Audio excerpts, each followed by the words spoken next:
আল্লাহর বান্দা যুবক গুনাহ করে করে জীবনটারে নাপাক করেছে। আল্লাহ হেদায়েতের মালিক, হঠাৎ এক বয়ান শুনে বান্দার পরিবর্তন শুরু হয়ে গেল। ইমাম সাহেবের কাছে গিয়ে তওবা করে নামাজ, যেই বান্দা আজান শুনলে কানে আঙুল দেয় নামাজ পড়ে না, ওই বান্দা এখন তওবা করে এত সুন্দর হয়ে গেল। আজান দেওয়া মাত্র বান্দা মসজিদে হাজির।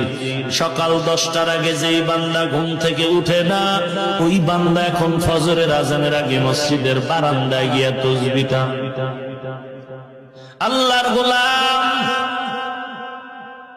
পরিবর্তনের লাইনে সে এবার নিয়ত করেছে, যৌবনের চাহিদা পূরণে আমার বিবাহের দরকার, তবে আমি এমন একটা মেয়েকে বিবাহ করব কমপক্ষে যার মধ্যে আল্লাহর কোরআনের তেলাওয়াত আছে, তাকেই করব।